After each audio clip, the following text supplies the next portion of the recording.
प्यार तो अंधा है वो देख नहीं सकता, प्यार तो बहरा है वो सुन नहीं सकता, प्यार तो गूंगा है वो कुछ बोल नहीं पाता, प्यार तो पागल है कुछ समझ नहीं सकता। लोगों के साथ हो। संत लूकास के अनुसार पवित्र सुसमाचार। संत लूकास अध्याय 10 वचन 25 से। संत लूकास अध्याय 10 वचन 25 से। किसी दिन एक शास्त्री आकर इस प्रकार यीशु की परीक्षा करने लगा, गुरुवर, अनंत जीवन का अधिकारी होने के लिए मुझे क्या करना चाहिए? यीशु ने उससे कहा, संहिता में क्या लिखा है, तुम उसमें क्या पढ़ते हो? उसने उत्तर दिया, अपने प्रभु ईश्वर को अपने सारे हृदय, अपने सारी आत्मा, अपनी सारी शक्ति और अपने सारी बुद्धि से प्यार करो और अपने पड़ोसी को अपने समान प्यार करो। यीशु ने उससे कहा, तुम ठीक उत्तर दिया, यही करो और तुम जीवन प्राप्त करोगे। इस पर उसने अपने प्रश्न की सार्थकता दिखलाने के लिए यीशु से कहा, लेकिन मेरा पड़ोसी कौन है? यीशु ने उसे उत्तर दिया, एक मनुष्य यरूशलेम से यरीको जा रहा था और वह डाकुओं के हाथों पड़ गया। उन्होंने उसे लूट लिया, घायल किया और हथमरा छोड़कर चले गए। संयोग से एक याजक उसे राह जा रहा था और उसे देखकर कतरा कर चला गया। इसी प्रकार एक लेवी वहां आया और उसे देखकर वह भी कतरा कर चला गया। इसके बाद एक समारी वहां आया और उसे देखकर उसको तरस आया।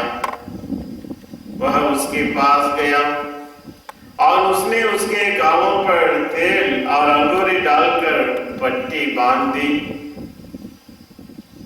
तब वह उसे अपनी ही सवारी पर बैठाकर एक सराय ले गया और उसने उसकी सेवा शुश्रूषा की।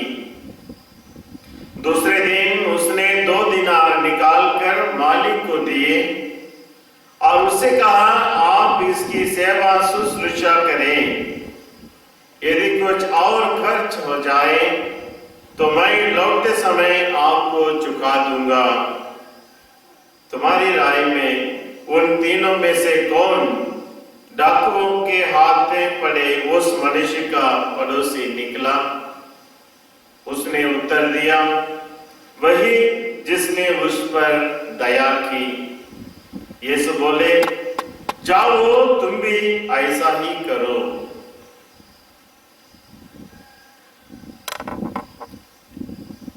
प्रभु का पवित्र सुसमाचार है।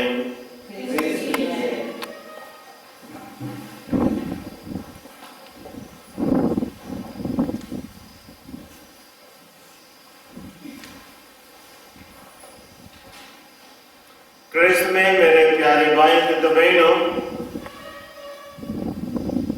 एक परिवार में 2 भाई लोग रहते हैं। उसमें एक का शादी हुआ, उनके बाल बच्चे हैं, और दूसरा बिना शादी का, और दोनों अपने खेत में काम करते हैं, मेहनत करते हैं, और जो भी फसल आया उसका आधा आधा बांट लेते हैं।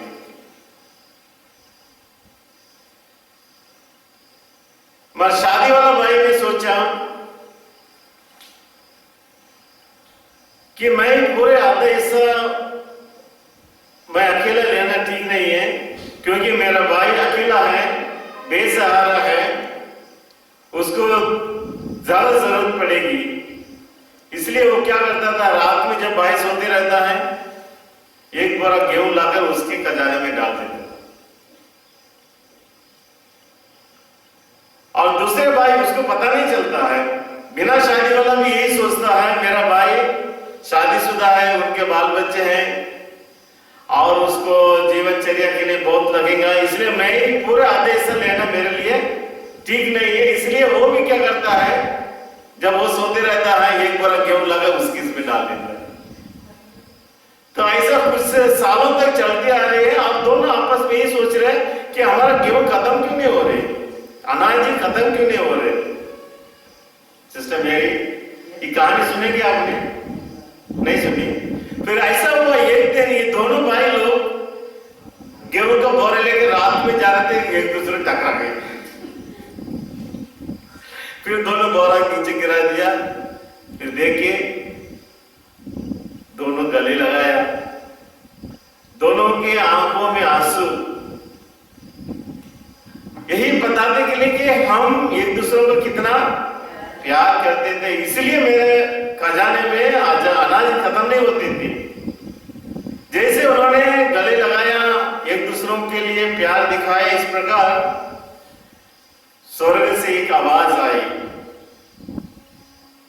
दोनों ने एक आवाज सुना और यही आवाज थी, जहां दो जन प्यार करते हैं वहां मैं उपस्थित रहता हूं, यहां मेरे लिए मंदिर बनाओ। वहां मेरी उपस्थिति रहती है।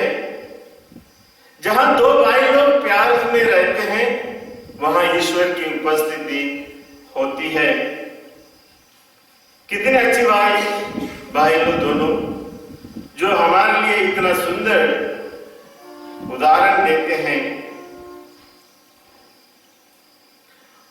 और आज मैंने जैसे मिसा के शुरुआत में कहा, हर इंसान जो इस दुनिया में जन्म लेता है, प्यार से जन्म लेता है, प्यार में बड़ा होता है। प्यार के बिना मानव जीवन अधूरा है। Man cannot live without love. प्यार के अभाव में इंसान जी नहीं सकता है कि नहीं आशीष? प्यार माता पिताओं से, भाई बहनों से, रिश्तेदारों से, मित्रों से हम प्यार पाते हैं और प्यार देते हैं। प्यार ही जीवन की आधार है। आपने सुना होगा कितने लोग लड़ाई झगड़ा करते हैं, कितने लोग आत्महत्या करते हैं, कितने लोग अपने आप को जल के मरते हैं। क्यों? इसलिए उनके जीवन में प्यार की कमी है, प्यार की अभाव है। जीवन उनके लिए एक सबसे बड़ा दुश्मन बन जाता है जब उनके जीवन में प्यार नहीं होता। नहीं तो क्यों मरेंगे, फांसी क्यों लगाएंगे, आत्महत्या क्यों करते हैं? कुछ ही दिन पहले हमने पढ़ा है, सुना है, एक एक्ट्रेस फांसी लगाकर मर जाती है। क्यों? प्यार की तलाश में, प्यार की अभाव में। तो इस प्यार की दुश्मन कौन है? स्वार्थपन। Selfishness is the greatest enemy of love. और जब इंसान स्वार्थ बन जाता है, वह जीवन को बर्बाद करता है। प्यार के बिना इंसान जी नहीं सकता। उसके जीवन में एक खोखलापन है। Without love man's life is empty, miserable, और वो जीने लायक नहीं। उसके लिए जीवन एक बोझ बन जाता है। और इसलिए हम देखते हैं, एक बार सुसमाचार में हमने सुना, एक धनवान यीशु के पास आता है। धनवान के पास क्या कमी है? सब कुछ है, दुनिया के सभी चीजें उनके पास है। मैंने नागपुर में कल गए थे, एक बात सुनी। नागपुर में ऐसी एक जगह है जहां शादी वगैरह, पार्टी वगैरह होता है, और उन्होंने शादी वालों ने इतने पैसे थे उनके पास, ऐसा डोम बनाए, एक खाने के लिए, एक रिसेप्शन के लिए, और एक नाच गाने के लिए। और एक ऐसा डोम बनाने के लिए कितना खर्च किया मालूम? एक ऐसा डोम बनाने के लिए 4 करोड़। और 3 डोम ऐसे बनाए और खाना क्या दिया होगा, और उस जगह जहां इस मैदान में खाना होती है, एक दिन के लिए किराया 25 लाख है। तो इतने धन है दुनिया में, लोग कैसे इस्तेमाल करते हैं। मगर यीशु के पास एक धनवान आया और कहता है मुझे अनंत जीवन चाहिए, द फुलनेस ऑफ लाइफ। जिस जीवन में आनंद है, खुशी है, परिपूर्णता है। धनवान के पास सब कुछ होने के बावजूद भी जीवन में खुशी नहीं है, और इसलिए आकर यीशु से पूछता है अनंत जीवन पाने के लिए। अनंत जीवन इज एटर्नल लाइफ, उस जीवन में जहां खुशी है, आनंद है, किसी भी बात की कमी ना हो। धनवान के पास सब कुछ होने के बाद भी उसने अनुभव किया कि वह खुशी नहीं है, he was not happy। इसलिए यीशु के पास आता है, उस अनंत जीवन, खुशी का जीवन पाने के लिए मुझे क्या करना चाहिए। यीशु ने क्या जवाब दिया, जाओ सब कुछ बेचो, गरीबों को दे दो, मदद करो। डू, करने से उसे खुशी मिलती है। अनंत जीवन का शुरुआत उनके जीवन में होती है। और आज के सुसमाचार में एक कौन आया, लॉयर कौन आया, शास्त्री यीशु के पास आकर पूछता है, वहां धनवान, यहाँ शास्त्री। धनवान के पास पैसा है, शास्त्री के पास क्या है, लॉयर। क्या है उसके पास, क्या है, ज्ञान, नॉलेज, दुनिया की ज्ञान है। वो धन लेकर आया, अनंत जीवन मांगा, और यह दुनिया की ज्ञान, लॉयर से सब कुछ जानने वाला है। तो ज्ञान लेकर यीशु के पास आता है और कहता है मुझे अनंत जीवन पाने के लिए मुझे क्या करना चाहिए। इसलिए साइमन, हमें इससे पता चलता है पैसा हमें अनंत जीवन, खुशी जीवन नहीं दे सकता। दुनिया की ज्ञान हमें खुशी जीवन नहीं दे सकता है। और इसलिए यीशु ने उससे पूछा धर्म ग्रंथ में क्या लिखा है, और उसने जवाब दिया। क्या जवाब दिया आशीष, इस लॉयर ने, शास्त्री ने यीशु से पूछा अनंत जीवन के लिए, और यीशु ने उल्टा उसके प्रश्न पूछा। तो बुद्धिमान है, तू ही जवाब दे दो, शास्त्र में क्या लिखा है। क्या जवाब दिया, हाँ, अपनी सारी हृदय, अपनी सारी बुद्धि, अपने ताकत से किसको प्यार करो, यीशु को प्यार करो। और यीशु ने क्या बोला उसके सुनकर, इसने क्या जवाब दिया, तुमने ठीक उत्तर दिया है, शाबाशी बोला है, गुड, कंग्रेचुलेशन। तुमने क्या दिया, ठीक उत्तर दिया। अपने पड़ोसी को अपने समान प्यार करो, तुम भी वैसा ही करो। डू, करो मीन्स डू, करो, तुम्हें खुशी मिलेगी। तभी सवाल उठता है, सुनीता वापस आ गया। तो खुशी जीवन पाने के लिए, अनंत जीवन पाने के लिए हमें क्या करना चाहिए। हम लोग ढूंढते हैं खुशी जीवन, आनंद जीवन, कहां ढूंढते हैं, पैसा में ढूंढते हैं, दुनिया की ज्ञान में ढूंढते हैं, दुनिया की चीजों में हम ढूंढते हैं। खुशी जीवन कहां मिलेगी, ढूंढने से मिलेगा फिलोमिना नहीं, क्या करने से मिलेगा, सेवा करने से, अपने पड़ोसी को प्यार करने से खुशी मिलेगी। और एक बार इसलिए यीशु कहते हैं गो एंड डू लाइकवाइज, तुम भी जाकर वैसा ही करो। इसलिए हम अच्छी तरह साफ सुथरा समझना चाहिए। हमारे जीवन में खुशी नहीं है, हमारे जीवन में अनेक प्रकार की दुख है, दर्द है, जीवन हम देखकर बोलते मैं क्यों जी रहे हो फालतू का। यदि आप ऐसे सोच रहे हैं, that means you don't have love. और यदि आपके जीवन में प्यार है तो आप क्या करेंगे, यू विल डू, सेवा करेंगे। और जब सेवा करने से हमें आनंद मिलता है, खुशी मिलता है। Go and do likewise. तो सेवा किसको करना है, सेवा उन्हीं लोगों के लिए करना है जो हमारी मदद की जरूरत में है, हमारे पड़ोसी, इसलिए रोमी अध्याय 10:8 में हम पढ़ते हैं, ये पड़ोसी कौन है, ये कहाँ रहते हैं, पड़ोसी को जरूरतमंद लोगों को ढूंढ कर हमें कहाँ जाना है। 243 रोमी 10:8 में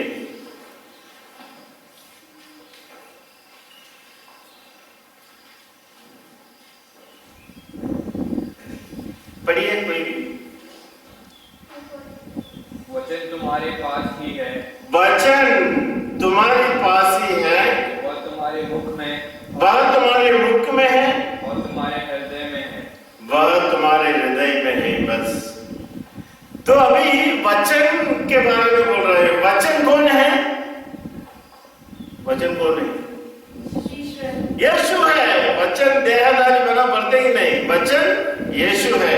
और यीशु कौन है, अदृश्य ईश्वर का प्रतिरूप है। जिस ईश्वर को हम नहीं देखते हैं उसका प्रतिरूप है। पिता ईश्वर का प्रतिरूप बनकर यीशु आए, जो वचन में थे, रूप धारण किया, यीशु के रूप में इस दुनिया में आया। अभी यीशु हमारे साथ है, शरीर रूप में नहीं। अभी यीशु का प्रतिरूप कौन है, यीशु का प्रतिरूप कौन है, हम हर एक इंसान प्रभु यीशु का प्रतिरूप। क्यों? क्योंकि यीशु स्वयं कहता है, इन नन्हे मुन्ने में से किसी एक के लिए तुमने सेवा किया तो किसके लिए किया, तो मेरे लिए किया है। तो वचन इसलिए कहता है, वचन तुम्हारे पास ही है और तुम्हारे मुख में है और तुम्हारे हृदय में है। मनोती, तुम्हारा मुख कहाँ है, आपके सबसे नजदीक है कि नहीं? मुझे समथिंग फार अवे। तुम्हारा मुंह कितना नजदीक है आपके लिए, उतना ही नजदीक है जितना आप उसके लिए नजदीक है। आपका दिल कितने नजदीक है, वो और कोई आई नहीं। तो इसलिए हमें बताता है वचन कहते हैं तुम्हारे मुंह और तुम्हारे हृदय तुम्हारे लिए कितने नजदीक है, उतना ही नजदीक है तुम्हारी पड़ोसी। तो हमारे पड़ोसी को तलाश करने के लिए जरूरत नहीं। हमारे पड़ोसी कहाँ है Simon? Is very close to है। जैसे वचन हमारे दिल में है, वचन हमारे मुख में है, और वह वचन है यीशु, और यीशु का प्रतिरूप है हर एक इंसान। और इसलिए हर एक इंसान हमारे इतना ही नजदीक है जितने हमारे मुंह हमारे लिए नजदीक है, जितना हृदय हमारे लिए कितना नजदीक है उतना ही हमारे पड़ोसी है। और जब हम पड़ोसी को देखते हैं, अड़ोस पड़ोस को देखते हैं, क्या वह घायल दिखते हैं? उस चोरों के हाथ पकड़ा गया कि व्यक्ति के सामान घायल दिखते हैं? नहीं, मगर हम सभी जन घायल हैं। हम सभी जन घायल इसलिए है, शरीर के रूप से नहीं, बट इन द स्पिरिट, आत्मा के रूप से। हमारे मन में कितनी वेदनाएं हैं, हमारी चिंता में कितनी पीड़ा है, हमारे दिल में बहुत दर्द है। हमारे जीवन से, हमारी जीवन की यात्रा से जो शैली हम जी रहे हैं, हम बहुत दुखी है, निराश है। We are wounded in our spirit. हम अपनी सोच विचार में, भावनाओं में दुखी है कि नहीं सुनीता? हमारे दिल में हम देख नहीं सकते हैं। तो उस समारी ने शारीरिक रूप से घायल हुए उस व्यक्ति को पट्टी तो बांधा है, मगर आत्मा में जो घायल है, जो दुखी है, जो निराश है, क्या उन लोगों की पट्टी की जरूरत नहीं? क्या उन लोगों की मदद की जरूरत नहीं?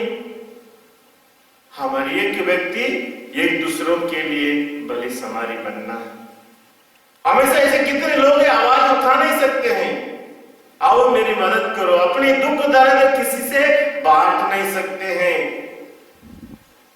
इसलिए हम शारीरिक रूप से घायल जरूर नहीं हैं, मगर हम मानसिक रूप से दुखी हैं। ऐसा कोई व्यक्ति नहीं बोल सकता कि मैं संपूर्ण रूप से खुश हूं। हम सब घायल हैं, हम सबों की जरूरत है, भला समारी का जरूरत है। इसलिए हम आपस में एक दूसरों के लिए बड़े समारी बनकर सेवा करना है और हम सब मिलकर अपने अड़ोस पड़ोस में जितने भी लोग हैं उनके लिए, जो बीमार है, दो प्यार भरा शब्द सुनना चाहते हैं, जो बिस्तर पर है हमसे एक गिलास पानी चाहेंगे। आज परिवारों में बुजुर्ग लोगों की क्या स्थान है? जिस माता पिता ने हमें जन्म दिया उनकी क्या हद तक इज्जत हम करते हैं? क्या वे हमारी चाल चलन से, हमारे आचरण से वे दुखी नहीं है? क्या वे हमारे कारण आंसू नहीं बहाते? हमारे कितने ऐसे भाई बहन हैं जो हमसे दुखी है, हमारे कारण निराश है। क्यों? क्योंकि हम स्वार्थी बन गए हैं। आप कहते हैं मेरे पत्नी है, मेरे बच्चे हैं, मेरे परिवार है, मेरी ही समस्या मेरे लिए बहुत बड़ी है। आप अपनी चिंताओं को लेकर, परिवार को लेकर रोते हो, आंसू बहाते हो और यही आपके लिए दुख भरा जीवन का, वेदना भरा जीवन का कारण बन जाता है। हर इंसान खुशी का जीवन तो चाहता है। कौन नहीं चाहता हमारा परिवार में शांति रहे? कौन नहीं चाहता कि हमारे बच्चे हमेशा हंसी खुशी से खेलते रहे, पढ़ते रहे, हर काम आगे? हर व्यक्ति चाहता है कि मेरा परिवार खुश होना चाहिए, है कि नहीं सहमत? मगर चाहने से पर्याप्त नहीं। खुशी को हम ढूंढ नहीं सकते हैं चीजों में, ना पैसों में या दुनिया की ज्ञान में। हमारे जीवन में, परिवार में खुशी, आनंद, परिपूर्णता, फुलनेस ऑफ लाइफ तभी आती है जब हम अपनी चिंताओं से उबरकर, अपने परिसर से उठकर एक भला समारी बनकर दूसरों की सेवा करते हैं। इसलिए यीशु कहते हैं गो एंड डू लाइकवाइज। जब तक हम दूसरों के लिए सेवा नहीं करेंगे, दूसरों की दुख दर्द में अपना हाथ नहीं बटेंगे, we will never be happy. Happiness comes from service. Service comes from love. और love हमारे हर एक व्यक्तियों के दिल में, जब हमने प्यार में जन्म लिया, संत पौलुस हमें बताते हैं, हमारे एक व्यक्तियों के दिल में पवित्र आत्मा द्वारा प्यार उमड़ पड़ा है। It is overflowing. प्रभु का प्यार आत्मा के रूप से। और इसलिए हमें सेल्फिश नहीं बनना है, स्वार्थ नहीं बनना है। हम अपने स्वार्थपन से उठकर पड़ोसी की, अपने भाई बहन जो हमारी जरूरत में है, उनकी सेवा में जाना है। पर हम सोचते हैं जितना मैं अपने लिए रखूंगा, जितना मैं अपने लिए करूंगा, मैं खुश हो जाऊंगा। दैट इज रॉन्ग प्रिंसिपल, है कि नहीं सही में? जितना हम अपने लिए करने के लिए कोशिश करते हैं, उतना ही हम दुखी होते हैं, निराश होते हैं। इसलिए आप क्या खुश होना चाहते हैं? You want to live a happy life? Go out, सेवा करो। आपके पास 10 रुपया है, 5 रुपया दे दो, सेवा करो। You will be happy, your family will be happy. मगर हम उल्टा ही सोचते हैं जितना मैं अपने परिवार के लिए रखूंगा, भविष्य के लिए रखूंगा, उतना ही हम दुखी हो जाते हैं, निराश हो जाते हैं। इस सच्चाई को हम अपने जीवन में अनुभव करना चाहिए। हम सब स्वार्थी है। जैसे हम बड़े होते जाते हैं, उतना ही हम स्वार्थी बनते जाते हैं। इसलिए हमें इस स्वार्थपन से बाहर आना है। ये लेवी, जो आज की सुसमाचार हमने पढ़ा, लेवी स्वार्थी है, याजक स्वार्थी, दोनों जाते हैं। वो तो आत्मारा पड़े व्यक्ति को देखते हैं, मगर उसके पास नहीं जाते हैं। अरे ऐसी बातों में क्यों हाथ लगाना है? समस्या में क्यों पड़ना है? मेरी समस्या मेरे लिए बहुत है, मैं उसके पास जाना ही कतरा कर चले जाते हैं।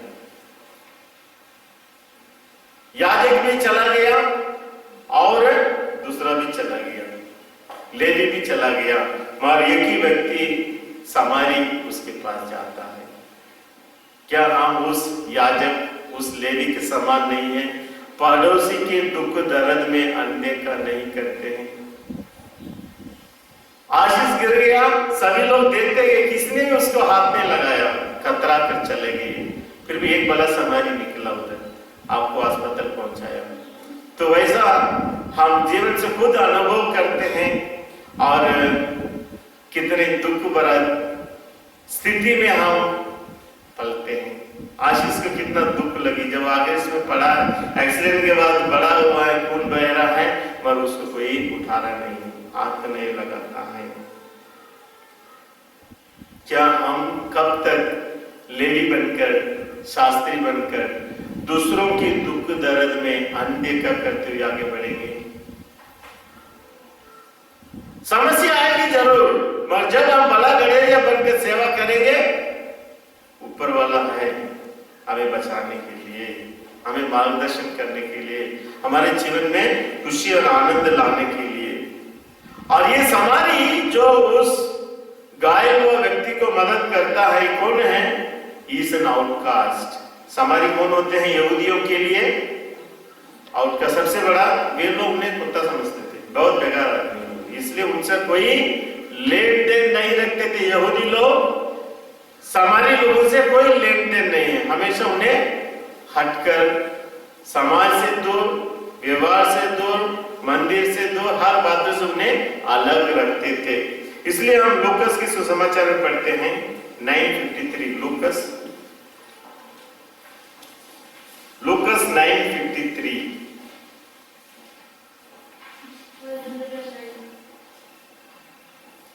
रेशमा आप ही पढ़िए। लोगों ने ईसा का स्वागत करने से इनकार किया। लोगों ने, और उसको ऊपर हेडिंग में क्या लिखा है?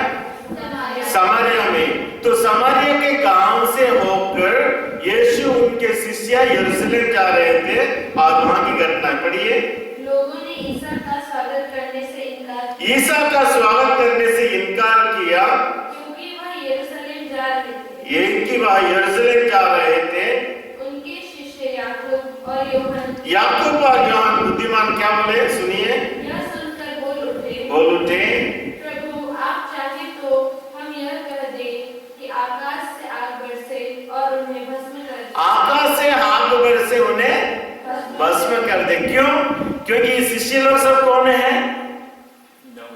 यहूदी, और समारिया के गांव से होकर जा रहे थे। और जब उन्हें, इसलिए उन्होंने उन्हें, तो हमारे गांव में नहीं अब, क्योंकि तुम यहूदी हो, नफरत गुस्सा बनी रहती है। और इसलिए यूहन्ना और याकूब कहते हैं हम स्वर्ग से आग बरसा कर, बोलो प्रभु इन सबों का हम क्यों नष्ट कर दिया? इसने क्या बोला? ठीक है ऐसे हो जाए? नहीं, उन्हें डांटा। यीशु ने क्या किया? मुड़कर उन्हें डांटा और दूसरी रास्ते से वे चले गए।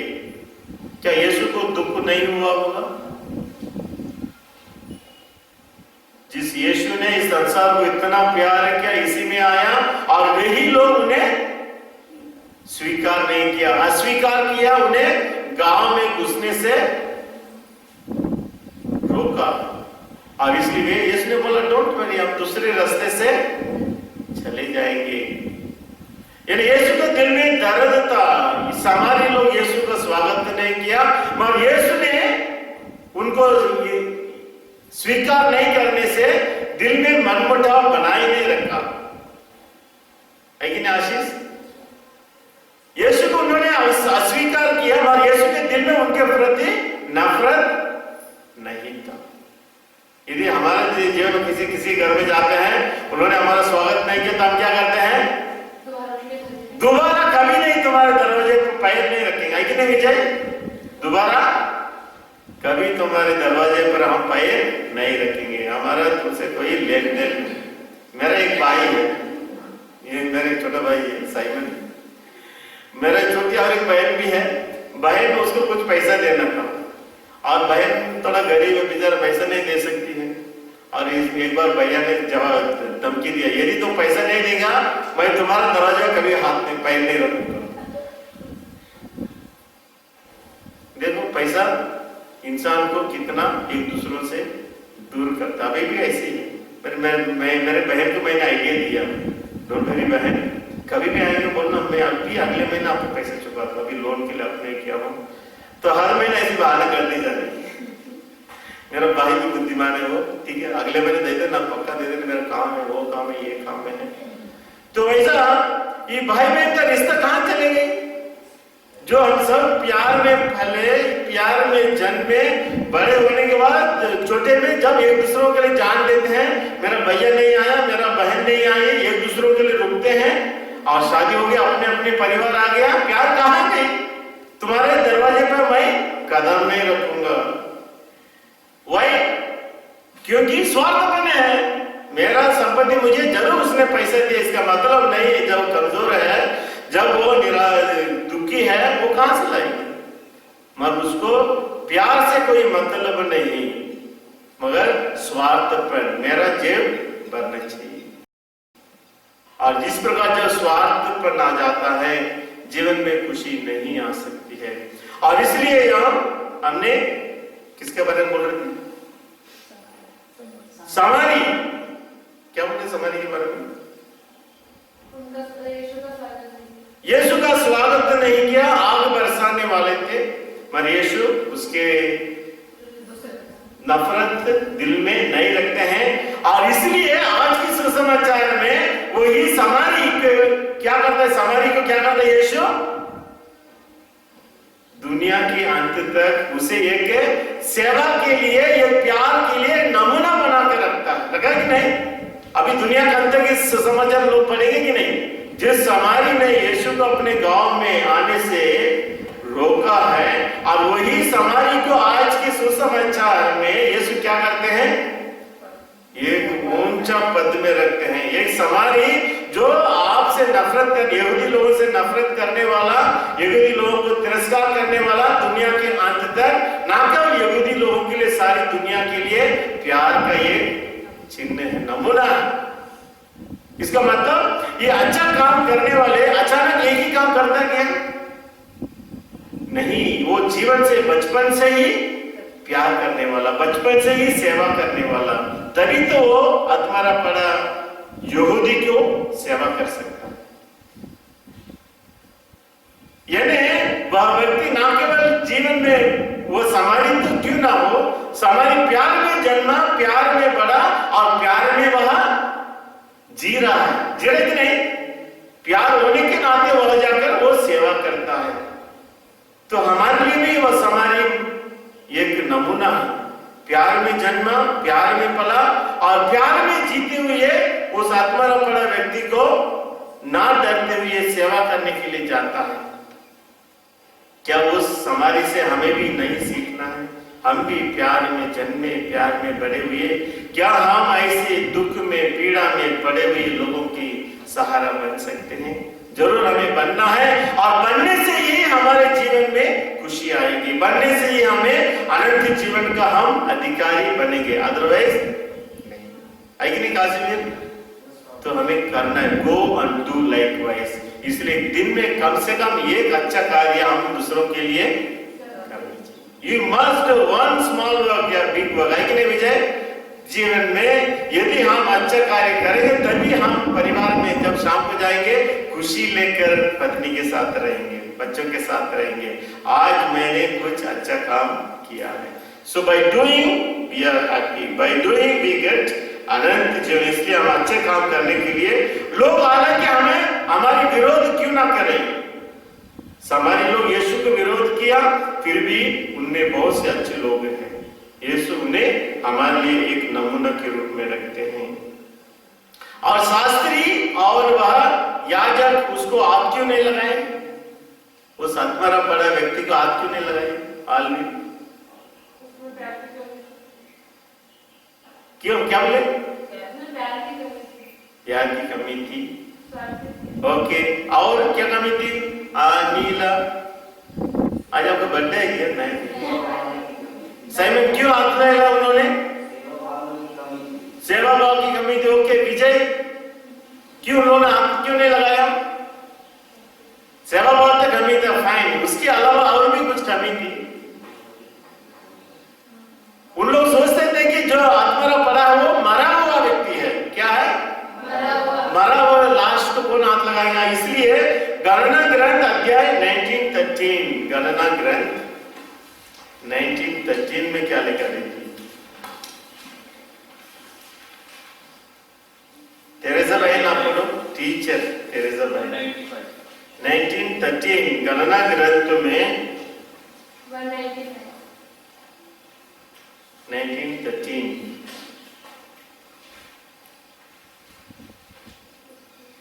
195 पेज नंबर मिल गया आपको, पढ़िए।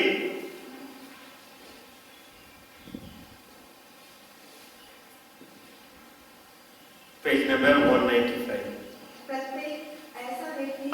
प्रत्येक ऐसा व्यक्ति जिसने मृतक के शव का स्पर्श किया है और अपना शुद्धिकरण नहीं कराया, प्रभु के निवास को क्या करता है? अशुद्ध करता है। और ये लेवी और याजक कहां जा रहे हैं? चर्च जा रहे हैं, प्रभु के निवास में जा रहे हैं। लेवी याजक पूजा पाठ कहां जाएगा? बैगन खरीदने जा रहा है? नहीं, वो चर्च जा रहा है, मंदिर जा रहा है। और वचन कहता है, वो जानते थे यदि मृतक के शरीर के ऊपर हाथ लगाएंगे क्या हो जाएंगे? अशुद्ध करेंगे, उस स्थान को भी अशुद्ध करेंगे और स्वयं अशुद्ध हो जाएंगे का नियम बताता है। इसलिए वो नियम का पालन किए। मगर यीशु बताना चाहते हैं नियम से भी बढ़कर है मानवीय जरूरत। ह्यूमन नीड एक्सीड्स ऑल नियम।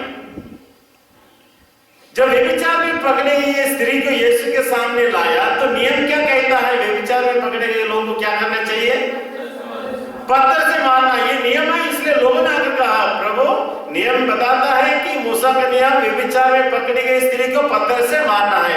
यीशु भी बोल सकता था जो कि जाकर तुम्हारा नियम जो कहता है वो करो, पत्थर से मारो। यीशु ने ऐसा बोला क्या? नियम से भी उठकर यीशु लोगों को जीवन देना चाहते थे। इसलिए ह्यूमन नीड बहुत जरूरी है। इसलिए यीशु ने क्या कहा?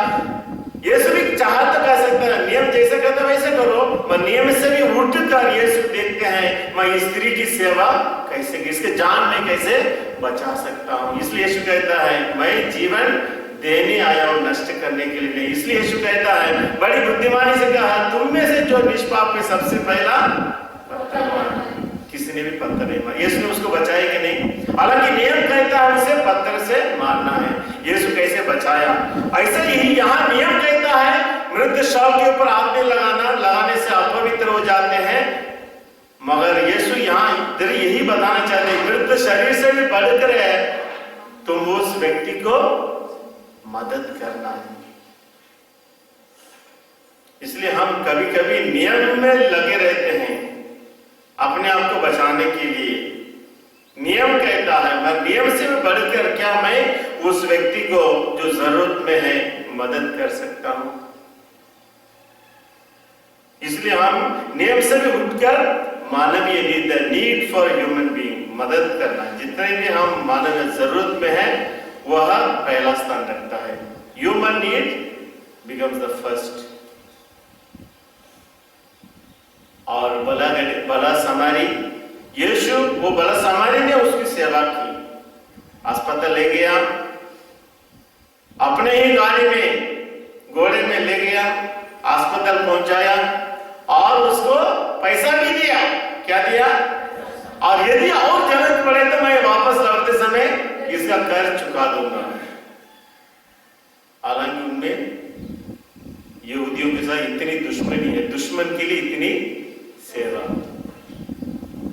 दुश्मन के लिए इतनी सेवा किया वो समारी ने। और यीशु कहता है उसको भला कहता है you are a good Samaritan. क्या हम अपने भाई लोग के लिए करते नहीं? अच्छे भाई लोग जो अच्छा रिश्ता, खून की रिश्ता, हम उनको सेवा नहीं करते हैं, मदद नहीं करते हैं। और दुश्मन को तो बात छोड़ी, फिर हम जीवन में खुश कैसे हैं? इतनी सुविधा हम अपने माता पिता के लिए नहीं करते हैं। सोचते हैं मेरे जेल से निकाल कर मेरी माँ के लिए, मेरा भाई के लिए, मेरे पापा के लिए सेवा करना, खर्च करने के लिए हम रोते हैं।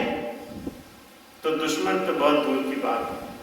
पर आज यीशु हमें बताना चाहते हैं जब तक हम आप जेब में हाथ नहीं डालेंगे, दूसरों के लिए खर्चा नहीं करेंगे, दूसरों के लिए सेवा नहीं करेंगे, हमारा जीवन होपलेस लाइफ। जिस जीवन में प्यार नहीं है वो जीने से लायक नहीं है। क्या बोलता है? जिस जीवन में प्यार नहीं है it's not worthy to live. क्योंकि हमें ईश्वर ने इस दुनिया में लाया है प्यार से भरकर, प्यार से जीने के लिए। और इसलिए ना केवल अपने भाई बहनों के लिए हमें मदद करना है, मगर हम अपने दुश्मनों को भी हमें प्यार दिखाना है। और Jesus is the eternal good Samaritan. Jesus कौन है? सबसे महान भला समारी है। क्यों? क्योंकि यीशु ने देखा, तो पिता ईश्वर ने देखा सारी दुनिया पाप से घायल हुआ है। क्या हुआ है? पाप से। और लोग तड़प रहे हैं इस पाप की गंदगी से कैसे ऊपर आना है। और इसलिए यीशु आया। जैसे समारी ने अपने पैसा खर्च करके उसकी सेवा की, वैसे प्रभु यीशु ने पैसा खर्च नहीं किया, अपने रक्त बहाकर। उसने तो अंगूर से पट्टी बांधा, मगर यीशु ने अपने रक्त बहाकर हम सबों के घायल शरीर को मुक्त किया है, शुद्ध किया है। और समारी कहा, लौटते समय बाकी और जो खर्च है मैं उसे चुका दूंगा। यीशु भी हम सबों की पट्टी बांधकर, जैसे समारी ने उस व्यक्ति को अस्पताल में अच्छे हाथों में सौंप के गया, वैसा यीशु हम सबों को क्रूस पर मरकर अपने घायल शरीर को शुद्ध किया, आत्मा को, और किसके हाथों में सुपुर्द करके गया? यीशु ने हम सबों को किसके हाथ में देकर गया?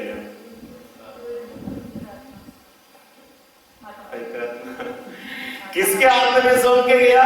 साइमन। वो समारी ने उस व्यक्ति को उस अस्पताल में सुपुर्द किया, सेवा करो, सेवा करो, और जो खर्चा लगे मैं वापसी में देव को बोला। यीशु हम सबों को क्रूस पर मरकर हमें पाप की घायल से शुद्ध किया, मुक्त किया, और किसके हाथ में हमें सौंप के गया?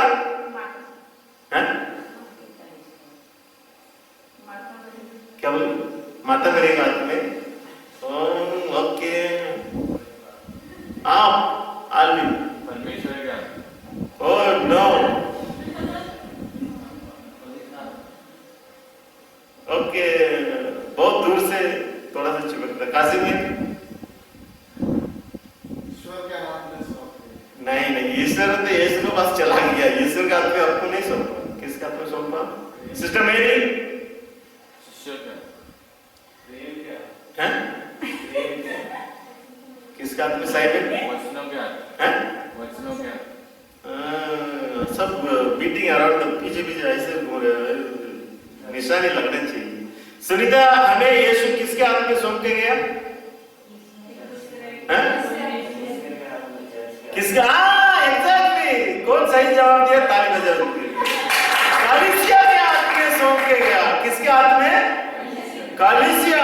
जन्म से लेकर अभी मृत्यु तक हमारी सेवा कौन कर रहा है? कलीसिया के हाथ में। सो माता कलीसिया, कैसे भूल सकते हैं? इतना सेवा करने वाली माँ को लोग भूल जाते, वैसा इतनी सेवा करने वाले कलीसिया की हम नहीं करते। नो नो नो, पत्नी आए, बहू आए, आशीष, माँ को कभी भूलना नहीं चाहिए, है कि नहीं? वैसा माता कलीसिया, चर्च, जो आपको जन्म से लेकर मृत्यु तक सेवा करती है, कलीसिया का हाथ में हमें सौंप के गया, है कि नहीं? स्वप्ना, किसके हाथ में सौंप के गया? कलीसिया के हाथ में हमें सौंप के गया। तो कलीसिया हमारी सेवा करती है। विधि विवरण ग्रंथ अध्याय 6:5।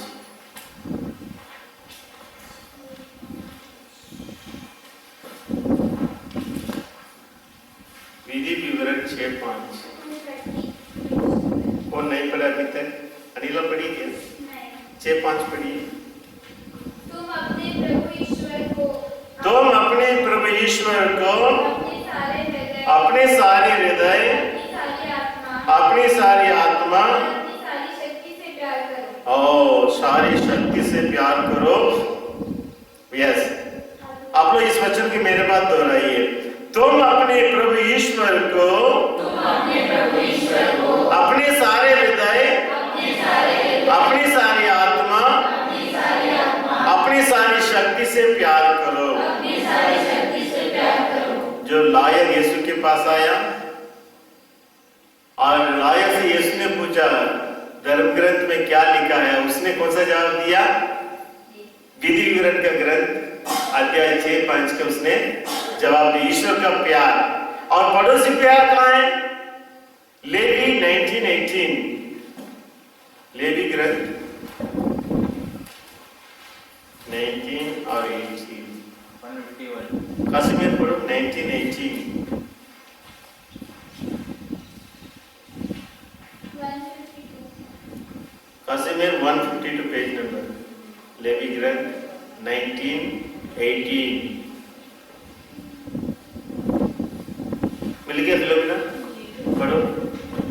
तुम ना तो बदला लो हाँ, तुम ना तो बदला लो और ना अपने देश भाइयों से मन मुटाव मन मुटाव रखो। रखो. तुम अपने पड़ोसी को अपने समान प्यार करो। हाँ, तुम अपने पड़ोसी को अपने समान प्यार. यीशु को भी आप मेरे बात दोहराइए. तुम ना तो बदला लो, ना अपने देश भाइयों से मन मुटाव रखो. तुम अपने पड़ोसी को अपने समान प्यार करो. ईश्वर का प्यार बहुत सरल है. पड़ोसी प्रेम से साइमन ईश्वर का प्रेम करना बहुत सरल है कि नहीं? हर इतवार को चर्च आना, घर में प्रार्थना बोलना, बाइबल पढ़ना, विजय सरल है कि नहीं? मगर अपने पड़ोसी को अपने समान प्यार करना बहुत कठिन है. मगर काशी में अपने पड़ोसी के अपने समान प्यार करने के मतलब क्या समझते हो? अपने पड़ोसी को अपने समान प्यार करने का विजय आप क्या समझते हैं इससे? What do you understand by this? अपने पड़ोसी को अपने समान प्यार करना है मतलब वाह, मिलते रहना, टाटा बाय बाय, पास मत आना. मिलते रहना, bye bye, tata bye bye. Sunita आप क्या बोलते हैं? अपने पड़ोसी को अपने समान प्यार करना. What do you understand? इसका आप क्या समझते हैं? उनके साथ में अपना यानी उनकी सेवा करना, जो कुछ अपने से बने उनकी सेवा करना और जो आए तो उनका स्वागत करना. ओके, उनका स्वागत करना, उनकी सेवा करना. आप क्या बोलते हैं ऑलविन? जो जरूरत में है उनकी सेवा करना. अपने पड़ोसी को अपने समान प्यार करना.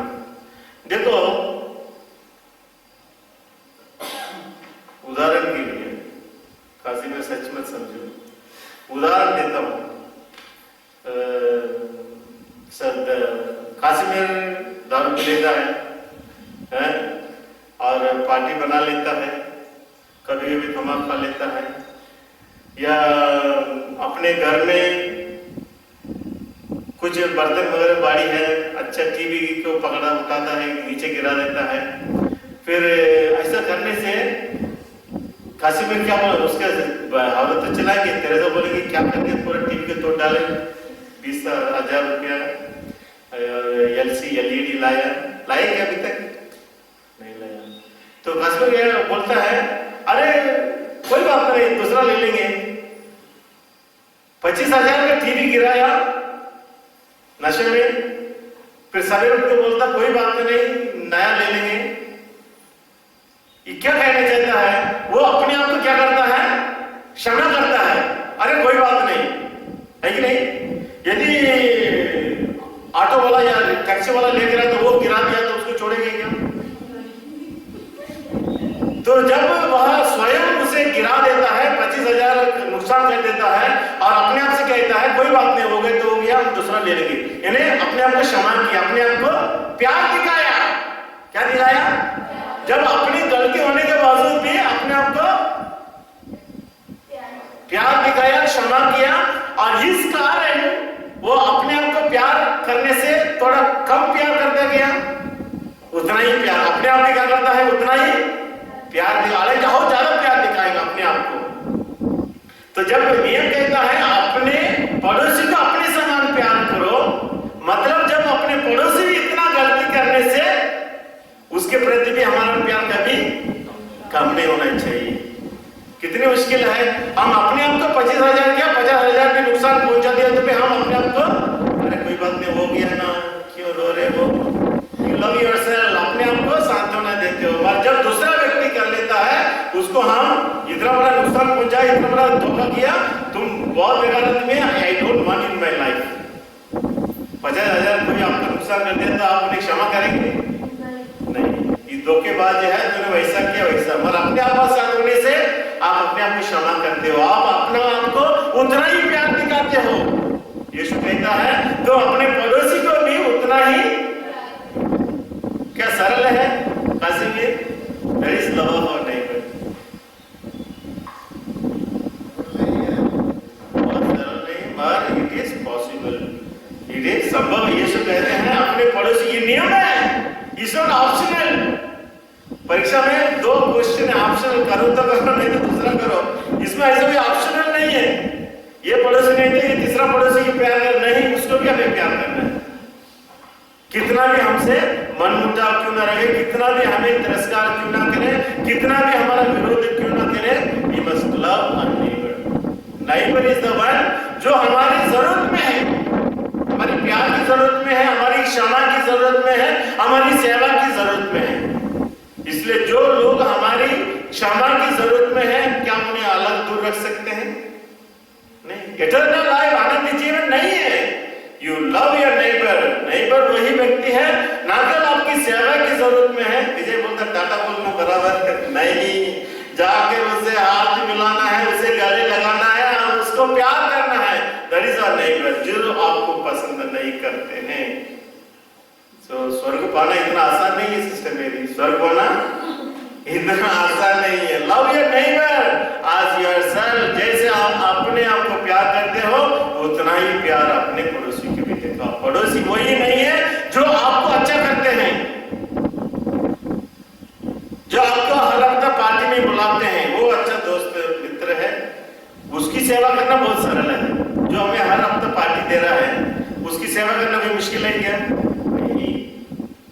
But you must love the people, those who do not love you. और जो आपको पार्टी में नहीं बुलाते हैं, उनको प्यार दिखाओ। जो आपकी क्षमा की जरूरत में है, you forgive him. That is our neighbor. सच्चा नेबर, पड़ोसी वही है जो हमारी सेवा की जरूरत। इसलिए हम प्यार करते हैं, हम सेवा करते हैं उनके लिए जो हमें अच्छा लगता है। ये बहुत मुझे अच्छा लगता है, इसलिए मैं उस परिवार में जाते रहता हूँ। परिवार इज वेरी गुड फैमिली और वे हमें अच्छा देखभाल करते हैं, इसलिए हम उस परिवार में जाते हैं। आशीष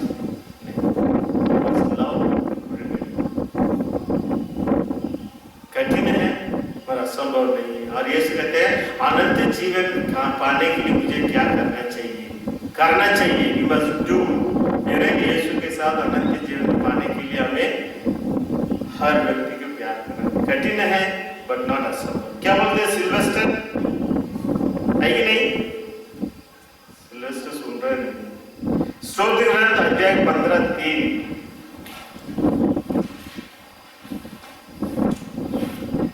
स्तोत्र ग्रंथ सिस्टर मेरी पढ़ी अभी तक? स्तोत्र ग्रंथ अध्याय 15:3 में, स्तोत्र ग्रंथ 15:3। आलू पेज नंबर बताओ टैक्स से। Page number 827। सिस्टर अंजना को मिला गया 15:3। सुनीता को मिला? सुनीता आपका बाइबल कहाँ? अपना बाइबल इधर पढ़ा हुआ है, अपना बाइबल रखो। प्रीति के पास प्रीति के बाइबल है, आपका बाइबल कहाँ? 15:3। स्वीटी तुम्हारा बाइबल कहाँ?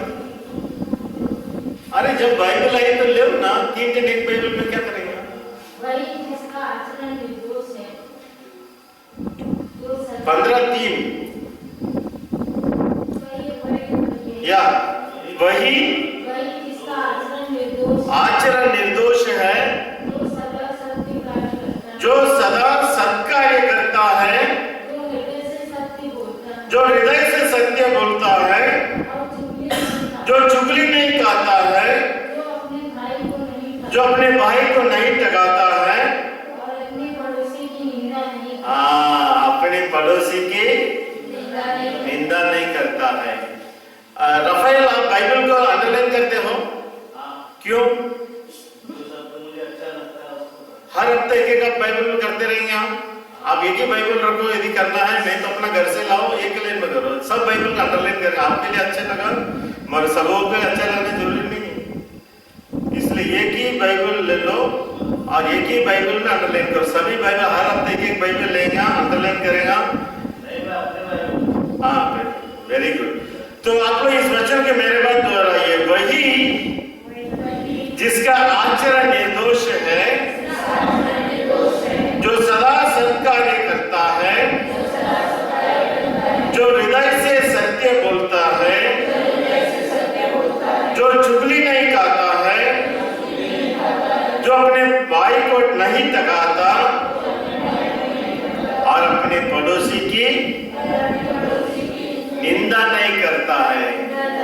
तो ऐसा आचरण करने वाले वचन कहता है, प्रभु कौन तेरे शिविर में प्रवेश करेगा और कौन तेरे पवित्र पर्वत पर निवास करेगा। यानी पवित्र पर्वत है और ईश्वर का शिविर है स्वर्ग। वहां पहुंचने वाला कौन है? वही जिसका आचरण निर्दोष है। आचरण निर्दोष है, अपना प्रतिदिन का व्यवहार में ईमानदारी, सच्चाई और सदा सर्वदा सत्कार्य करते रहना। अच्छा कार्य हमेशा करना है, कभी कभी नहीं। और जो हृदय से सत्य बोलता है, हृदय से, कोई लोग मुंह में एक बात रखते हैं और दिल में एक बात। लोग जब पसंद के लोग नए घर में पहुंच जाते हैं और बड़ी मुश्किल से उनके साथ बैठते हैं और जाने में अच्छा मुझे चला गया, हालांकि उसके सामने बैठ गया, अच्छा पानी पी लो, चाय पी लो, कैसे है, सब अच्छे से मीठा मीठा बोलेंगे और वो जाने के बाद अच्छा क्यों आया पलते मेरे दिमाग खाने के लिए, बोलते कि हृदय से सच बोलना। यानी जो हृदय में है, जो उसी को मुंह में बोलना है, मगर उसके सामने बड़ी बड़ी बातें बोल देना और जाने के बाद कश्मीर बोलेंगे तेरे से अच्छा हो गई, चला गया, मेरा दिमाग खाने के लिए आया, मेरा वो ऐसा है, यार भी मेरे घर में आना ही नहीं था, कैसे आ गया और तुमने कैसे उसके साथ बात की करके सैरिसबेन उसको, पर उसके रहते समय सामने ऐसे बोल सकते कि यार नहीं, उसी को बोलते हैं हृदय में एक बात और मुंह में एक बात। मन प्रभु करता है, हृदय से सत्य बोलता है, सच में दिल में जो सच्चाई है उसी के अनुसार हमें बोलना है और चुगली नहीं करता है। चुगली नहीं करता। अब खाते रेशमा चुगली खाते हो, उसने मुंह बंद करके मतलब कुछ नहीं बोला मनोती क्या मनोती सही बोलेगी। जो अपने भाई को नहीं टकाता है और अपने पड़ोसी की, आप लोग सब वचन की दोहराए, अपने पड़ोसी की निंदा नहीं करता है, वही स्वर्ग में पहुंचेगा, वही यीशु के साथ पहुंचेगा। तो आपकी आचरण अपने पड़ोसी के साथ कैसे है? आर्यन के साथ अच्छा है, जब तक मसाला डोसा खिलाएंगे अच्छा है जब खिलाना बन गए तो बोलेंगे अच्छा नहीं, पड़ोसी दोस्त आजकल चुप है। क्या हमारे पड़ोसी से, काशी में आपके पड़ोसी से आजू बाजू दोनों सच्चे प्रेम है, प्यार है? प्यार है? कभी जाकर हेलो कैसे पूछते हैं? अपन बोल देते नहीं, मैं काशीमेर का बारे बोलता हूँ, आप बोलते हैं, मिलते हैं। तो पड़ोसी के साथ है अच्छा संबंध। अच्छा सुनीता, आपके पड़ोसी कैसे हैं? दोनों आजू बाजू में सब अच्छे हैं। और जबलपुर वाले, आपका नाम क्या है? प्रीति। आपका पड़ोसी कैसा है? अच्छा, पड़ोसी अच्छे, पर आप अच्छा ही नहीं उनके साथ? पड़ोसी नहीं है तो बच गए। और प्रभु बोलता है पड़ोसी अपने मुंह में है, अपने हृदय में है, पड़ोसी ज्यादा दूर नहीं। हर व्यक्ति जो हमारे ना केवल अड़ोस पड़ोस में है, हर व्यक्ति जो हमारी जरूरत में है वो सब हमारी पड़ोसी है और उनके साथ सही व्यवहार करना है, दिल से बोलना है और दिल से सेवा करना है, अच्छा कार्य करना है। स्तोत्र ग्रंथ 101 101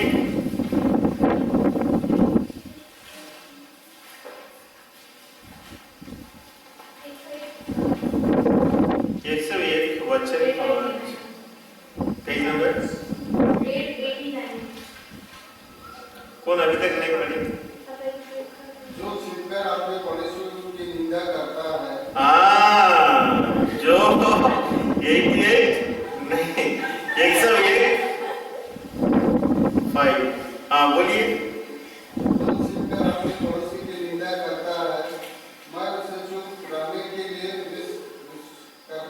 विवश करूंगा। जो पड़ोसी छिपकर अपने पड़ोसी की निंदा करता है, आमने सामने बोलने से हमको डर लगता है, जान के बाद छिपकर किलोमीटर धीरे से रफेल से बोलेंगे वो ऐसा है वो ऐसा नहीं करते। जो छिपकर, आप लोग इस वचन के मेरा बात बोले, जो छिपकर अपने पड़ोसी की निंदा करता है, मैं उसे चुप रहने के लिए विवश करूंगा। ईश्वर चाहता है कि हम अपने पड़ोसी की चुप कर, जब व्यक्ति नहीं रहता है उसके बारे में अच्छा बोल सकता, अच्छा ही बोल सकते हैं,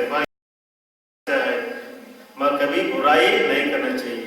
और जब हम इस प्रकार व्यक्ति जाने के बाद परिवार में माता पिता बच्चे सब मिलकर उस व्यक्ति के बारे में बुरा बोलते हैं, शायद वो व्यक्ति बुरा ही होगा, फिर भी जब हम आपस में चर्चा करते हैं, पूरे बच्चों के दिल में उस व्यक्ति के प्रति क्या आ जाता है? नफरत आ जाती है। और जब बच्चे इस प्रकार नफरत में पलते हैं, बड़े होकर अच्छा कार्य कैसे करेंगे? इस हमारी बचपन से ही अच्छा था, प्यार में बड़ा, प्यार में बड़ा और जीवन भर भले कार्य करते। यदि आप अपने बच्चों के साथ इस प्रकार बुरे बातों के लिए, दूसरों के बारे में कमियों के लिए चर्चा नहीं करना चाहिए। यदि आपके पास इतना हिम्मत है तो कंसर्न व्यक्ति, जो व्यक्ति है, भैया आपने मैं इस कमी को देखता, आमने सामने बातों में कभी don't discuss it in the family. परिवार में हालांकि छोटी छोटी बातें हैं और बूंद बूंद जमा होने से क्या हो जाएगा, धीरे धीरे समुद्र बनता है। आज एक ही बुराई किया, लगता भी नहीं कि हम बुराई कर रहे हैं, मगर धीरे धीरे अपने दिल में, दिमाग में, बच्चों के दिल में, दिमाग में उस व्यक्ति के प्रति या उस घटना के प्रति बुराई जमा होती जाती है, बूंद बूंद जमा होकर समुद्र बनता है। इसलिए ना एक बुराई या दो बुराई, छिपकर हम कभी दूसरों की बुराई आपस में चर्चा नहीं करना। हमेशा you talk about good about others. इसलिए हमें कोशिश करना चाहिए ताकि हमारे बच्चे भविष्य में चलकर इस प्रकार बुराई में ना फैले। यदि बुराई में फैलेंगे तो क्या हो जाएगा, धीरे धीरे उनके जीवन में क्या प्यार कम होते जाएगी, फिर नफरत में, गुस्सा में, एक दूसरे की बुराई में अपना जीवन चलाने के लिए प्रयास करते। इसलिए पेरेंट्स डोंट अपने बच्चों के साथ कभी हमेशा अच्छा ही बोलने के लिए कोशिश कीजिए। स्तुति ग्रंथ 329।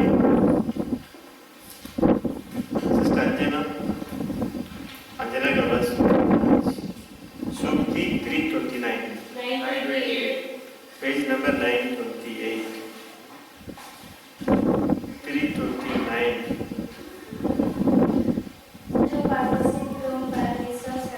जो पड़ोसी तुम पर विश्वास रखता है,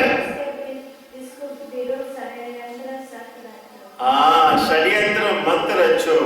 आपको इस वचन की मेरे बात दोहराई। जो पड़ोसी तुम पर विश्वास रखता है, उसके विरुद्ध षड्यंत्र मत रचो। षड्यंत्र मत रचो मतलब पूरी योजना मत बनाओ, चलो हम ऐसा किया ना, हम ऐसा करेंगे, पत्नी के साथ मिलकर बच्चे ऐसा करेंगे, वैसा करेंगे। Don't make your programme. उसके विरोध में हम पड़ोसी के विरुद्ध बुरे प्रोग्राम नहीं करना चाहिए। स्तुति ग्रंथ अध्याय 11:9 स्तुति ग्रंथ में 11:9 फिलोमिना पढ़ेगी आप? आशीष पढ़ो। मनोदी उसके बाद आपके चेहरा क्यों छिपा कर रख रहे हैं सामने? 11:9 विधर्मी अपने बातों से अपने पड़ोसियों का विनाश करता है। विधर्मी अपनी बातों से अपने पड़ोसी का विनाश करता है, किंतु धर्मी अपने ज्ञान द्वारा बच जाते हैं। तो आप लोग इस वचन की मेरे बात हो रहा है। विधर्मी अपनी बातों से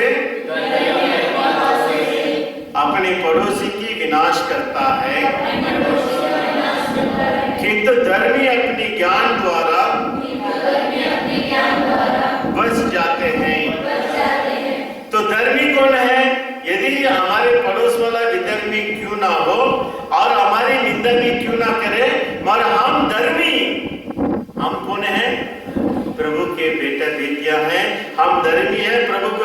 करने सेवा करने वाले अपनी ज्ञान द्वारा बच जाते हैं। किसकी ज्ञान द्वारा? अपने ज्ञान, दुनिया के ज्ञान द्वारा नहीं, प्रभु की ज्ञान द्वारा। प्रभु की ज्ञान द्वारा हम बच जाते हैं। यदि इस प्रकार हमारे दिल में जीवन में प्रभु की ज्ञान से हम संचालित हैं, प्रभु के ज्ञान से हम अपना जीवन की गुजारा करते हैं, तो हमारे भीतर भी कितना भी हमारे ऊपर आक्रमण क्यों ना करें, हम कभी हारेंगे नहीं। क्यों? क्योंकि हमारे साथ कौन है? प्रभु है, प्रभु का ज्ञान है। और इसलिए जो प्रभु के ज्ञान में नहीं है वे तुरंत कूद पड़ते हैं। जो प्रभु के ज्ञान में नहीं है क्या करते हैं लोग? तुरंत गुस्सा करते हैं, लड़ाई करते हैं। जब उनके बारे में बातें करते हैं तो वे तुरंत कूद पड़ते, लड़ाई झगड़ा करते हैं और उनका मुंह चुप रखने के लिए। मगर धर्मी प्रभु के ज्ञान से, प्रभु के वचन से भरकर उन सबों को ढालने के लिए प्रयास करते हैं। यिर्मयाह 9:7 मनोज जी, यिर्मयाह 9:7 यिर्मयाह 9:7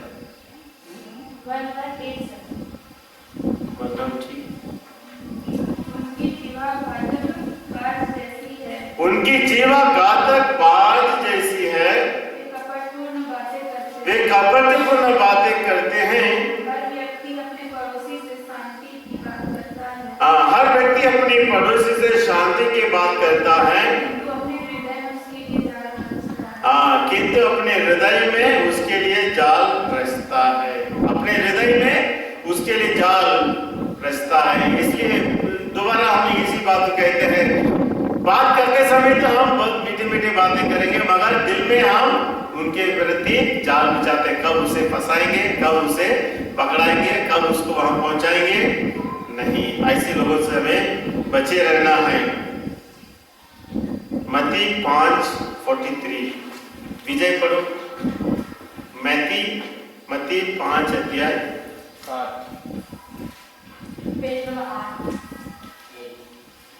विजय 5:43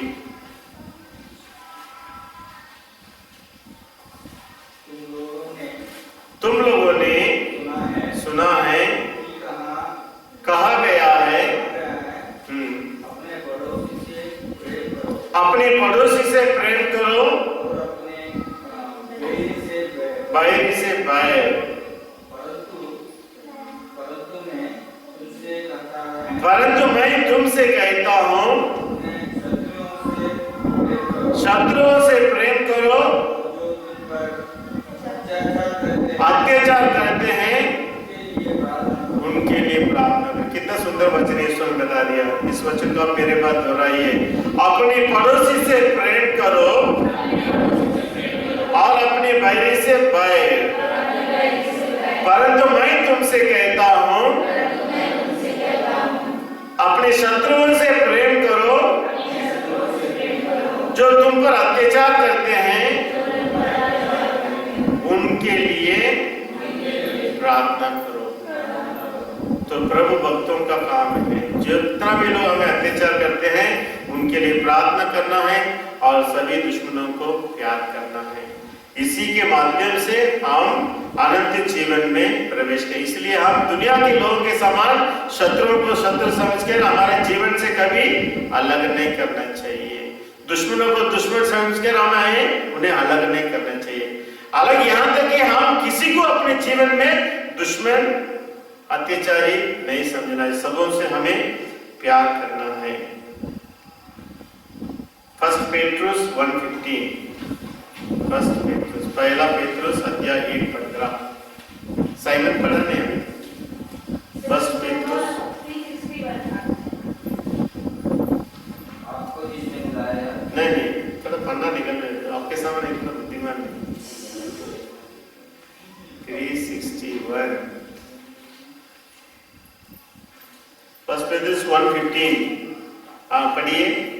आपको जिसने बुलाया वह पवित्र है, आप भी उसके सदृश अपने समस्त आचरण में पवित्र बने। आप भी उसके सदृश समस्त आचरण में पवित्र बने। आप इस वचन के मेरे बात दोहराइए। आपको जिसने बुलाया वह पवित्र है, आप भी उसी के सदृश अपने समस्त आचरण में पवित्र बने। समस्त आचरण में मीन्स सभी आचरण, समस्त आचरण में मीन्स यानी 24 घंटा ऐसा कोई काम नहीं है ये ऑफिस का काम में चलता है, ये घर का काम है और थोड़ा अच्छा से करो सही में, ऐसा नहीं। सभी कामों को समस्त आचरण में पवित्रता दिखाना है, क्योंकि जिसने हमको बुलाया है, जिसके हम अनुयायी हैं, वो स्वयं यीशु है। और यदि यीशु पवित्र है और समस्त आचरण में वह पवित्रता बनाए रखा, इसलिए हम भी अपने आचरण में, हर कार्य में, हर बोली में उस पवित्रता को बनाए रखना है। क्या बोलते कासिम? ये दूसरों का है, आगे चलता है, जाने दो, वो तो अपना गांव के रहने वाला, ऐसे छोटे मोटे काम ऐसे करके दे दो, हमारे ये पड़ोसी में कभी भी पकड़ सकता है, इसलिए इसका काम अच्छा करना चाहिए। नहीं, समस्त आचरण में हमें पवित्र बनना है, क्योंकि जिसने हमें बुलाया है कि आशीष, समस्त आचरण में सबों के लिए आपका व्यवहार सही होना चाहिए। इसलिए गलाती 5:14 कौन नहीं पढ़ा कहते? प्रीति, गलाती 5:14, गलातियों के पत्र 5:14 और 15 पढ़ो। प्रीति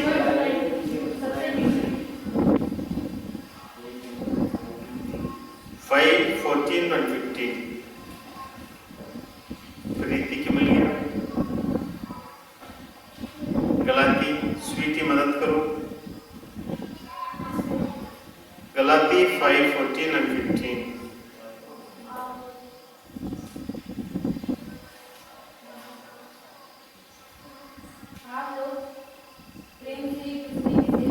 आप लोग प्रेम से एक दूसरे की सेवा करें,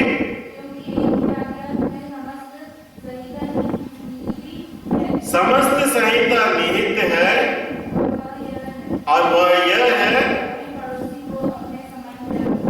समस्त संहिता इसी में निहित है। पूरा बाइबल का सार इसमें है, अपने पड़ोसी को अपने समान। कितनी अच्छी बात है सही में। यदि आपसे पूछेंगे आपका बाइबल क्या है, सही में एक ही शब्द वो अपने पड़ोसी को अपने समान, ईश्वर का प्रेम और पड़ोसी प्रेम। ये पूरा बाइबल कितना हजारों पन्ना है, एक ही शब्द में, एक ही 2 वाक्य में बताया गया। और आगे बढ़ी प्रीति। यदि आप लोग एक दूसरे को काटने और फाड़ डालने की चेष्टा करें, यदि आप लोग एक दूसरों को काटने और फाड़ डालने की चेष्टा करेंगे तो सावधान रहें, कहीं ऐसा ना हो कि आप एक दूसरों का, बहुत सुंदर वचन है कि नहीं फिलोमिना? आप लोग इस वचन के मेरे बात दो। यदि आप लोग एक दूसरों को काटने और फाड़ डालने की चेष्टा करेंगे तो सावधान रहें, कहीं ऐसा ना हो कि आप लोग एक दूसरों का सर्वनाश कितनी अच्छी बात है। इसलिए हम एक दूसरों को we must help each other to build, हम एक दूसरों को बनाने के लिए मदद करना चाहिए, ना कि हम एक दूसरों को बुराइयों को बोलकर उनका पूंछ पकड़ खींच रहे हैं। We don't build, भाई उनको नीचे उतार के हम उनको बनाते नहीं, मगर जब हम बुराइयों को भूलकर अच्छाइयों को देखकर जब हम एक दूसरों की प्रशंसा करते हैं, एक दूसरों की भलाई करते हैं, फिर तभी हम आगे बढ़ेंगे।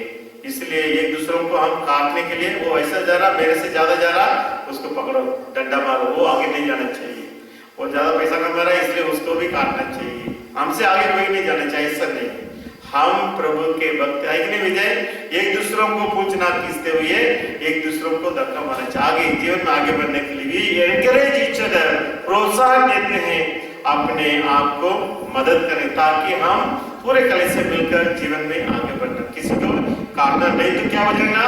स्वयं सर्वनाश हो जाएंगे, यानी दूसरों का पूंछ पकड़ने वाला भी सर्वनाश हो जाएगा और दूसरों को भी सर्वनाश करेंगे, यानी दोनों गड्ढे में गिरे रहेंगे। इसलिए हम एक दूसरों की अच्छाइयों को देखना है। हर व्यक्ति में बुराई है कि नहीं? इसलिए यदि हम बुराई की ओर देखते रहेंगे पीछे हो जाएंगे, यदि अच्छाई की ओर देखेंगे, प्रोत्साहन देंगे, शाबाश बेटे आप कर सकते हैं, आगे बढ़ो, अच्छा काम हो सकता है, अच्छा प्रोत्साहन देंगे और धीरे धीरे बुराई अपने आप में कम होती है और इंसान अच्छाई में आगे बढ़ता है। बस एनकरेज ईच अदर, ताकि हम एक दूसरों को भी बिल्ड ईच अदर, एक दूसरों को प्रोत्साहन देने से, सपोर्ट देने से हम आगे बढ़ते हैं, ना कि हम एक दूसरों की बुराई को बोलकर एक दूसरों को खींचना नहीं। याकूब 2:18 आखिरी कौन नहीं पढ़ा अभी तक? रफाइल 2:18 याकूब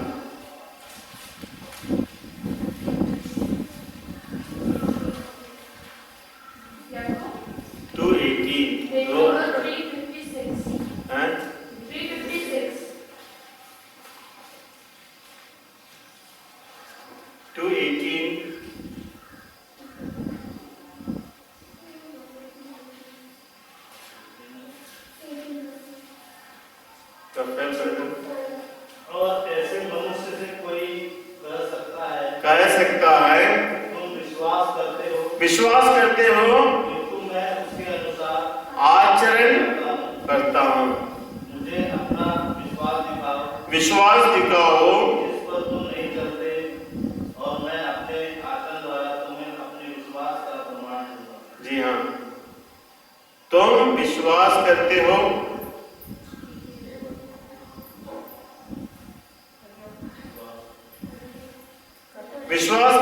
कि केवल एक ही ईश्वर है, अच्छा करते हो। दुष्ट आत्मा भी ऐसा विश्वास करते हैं किंतु कामते रहते हैं।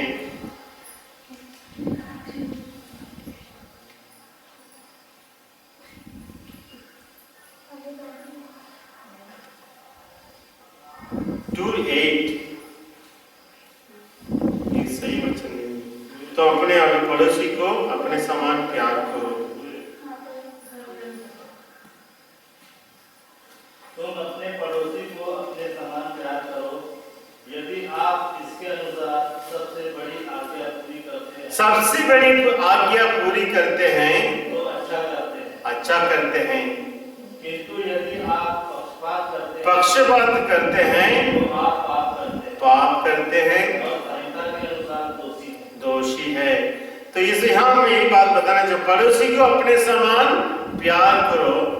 इसको कहते हैं रॉयल लॉ या किंगली लॉ। किंगली लॉ ये सबसे महान नियम है, सभी नियमों से उठकर खड़ा है। यदि राजा और प्रजा है और कौन उठकर रहेंगे उसमें? राजा सामने, सबके सामने खड़ा रहता है राजा। इसे क्या उसी प्रकार पड़ोसी प्रेम, एक दूसरों को प्यार करना, सेवा करना सबसे महान नियम है। नियमों में सबसे महान है। ईश्वर के नियम के बाद, प्यार के नियम के बाद पड़ोसी प्रेम is the highest and the greatest law. दूसरा कोई नियम नहीं। It is called kingly law, noble law. It has a prominence. इन्हें उसके लिए अलग स्थान है, ये महत्व है, क्योंकि इसी के आधार पर पूरा बाइबल टिकी हुई है। और इसलिए हमारा व्यवहार घर से निकलने के बाद हमेशा पड़ोसी से होता है कि नहीं? हर पड़ोसी से हम संबंध रखते हैं, मगर हम कोशिश करेंगे कि सबों के साथ, विशेषकर जो हमारी मदद की जरूरत में है, उन्हें अपने हाथ बताने के लिए किसी के प्रति पक्षपात ना करते हुए, किसी के बारे में बुरा ना कहते हुए, अपने पड़ोसी हमें स्वर्ग जाने के लिए हमें मदद करते हैं, है कि नहीं? पड़ोसी हमें स्वर्ग जाने के लिए, आनंदित जीवन जाने के लिए एक साधन है। इसलिए पड़ोसी को हम कभी निंदा नहीं करते, है कि नहीं? अनीता या सुनीता वापस आ गए आप? कब आए? बांटने से हमें अच्छा लगा, बहुत दिन के बाद। तो आज पड़ोसी के बारे में बोलते हुए एक छोटी सी घटना बताता हूँ। शिराराम शरण गुप्त, शिराराम शरण गुप्त पहचानते? एक पोएट है, पोएट, और वो समाज में और धर्म में जो उच्च नीचा है उसकी सुधार के लिए बहुत पोयम लिखा है। समाज में जो और धर्म में जो ऊंचे नीचे के लोग हैं। हमारा गांव में जब मैं छोटा था, अभी भी एक बात है, जो लोग नीचे दर्ज के लोग समझते हैं, हम तो नहीं समझना चाहिए। जो चप्पल जूता वाले जब बनाते हैं, हम लोग गाय बैल खाते हैं, मटकरी खाने वाले, पहले तो नहीं खाते, अभी खाते हम लोग, पहले नहीं खाते। तो हम लोग ऐसे लोगों को हमारे चर्च में आने नहीं देते थे, पास में बैठने देते थे। और होटल में सब जाने से उनके लिए अलग गिलास रहता था, प्लेट, इडली डोसा खाएंगे वो गिलास में पिएंगे, वो प्लेट में खाएंगे, मगर हमारे सबों की जो प्लेट मिलता वैसा नहीं। इसलिए चर्च में सब एक ऐसा भेदभाव होता था। मैं जब मैं छोटा था, अभी तो बहुत मिट रहा है। तो ये पॉइंट श्रीराम गुप्त धर्म में और समाज में जो भेदभाव ऊंचे ने उसके विरोध में बहुत गीत वो बताते हैं। तो बेटी बहुत बीमार है, मरने को है, और बेटी वो शुक्या नाम लड़की, नीचे दर्ज के लोग हैं, और डैडी से बोलती है मैं बहुत बीमार हूँ डैडी, मरने को हूँ, यदि आप मंदिर से मुझे एक फूल लाएंगे तो मैं बच जाऊंगी। अभी पिताजी दोनों के बीच में बेटी का प्यार और ऊंचे समाज की जो मंदिर में जाते हैं, ब्राह्मण लोग जाते हैं, छोटे लोग नहीं जाते हैं, चमार लोग नहीं जाते हैं, तो दोनों के बीच में पकड़ लेता है। बाद में बेटी के प्यार उसके ऊपर आ जाता है, इसलिए बेटी के प्यार से बढ़कर कुछ भी हो जाए करके जाकर मंदिर में लाइन में खड़े हो जाता है प्रसाद लेने के लिए। और कोई उसे पहचानते नहीं, तब तक प्रसाद लेकर स्वामी से एक फूल ले लिया, लौटते समय लोग उसे पहचाने कि चमार है, ये नीचे जाती है, मंदिर में नहीं आ गया करके। उनका नियम भी ऐसा ही था। फिर उसे पकड़कर मारते हैं और उसे कचहरी में पेश करते हैं।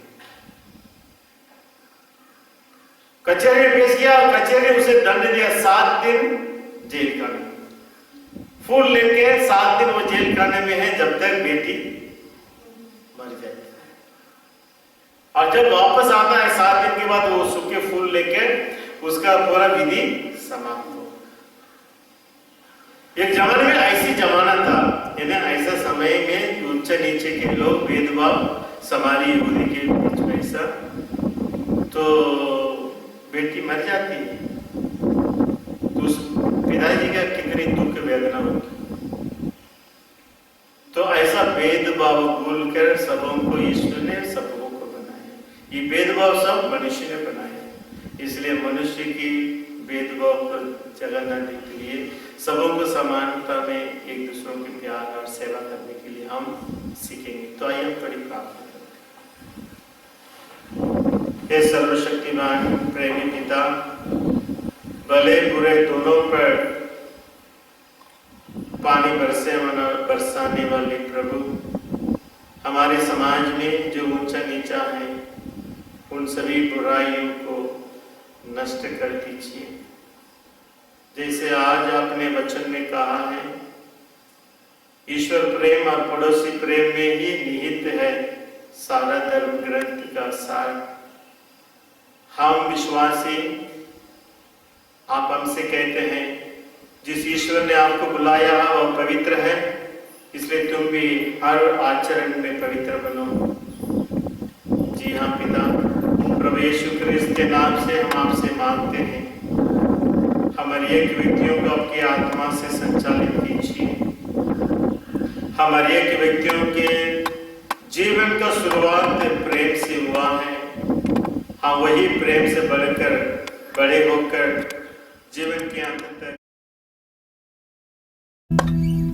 प्यार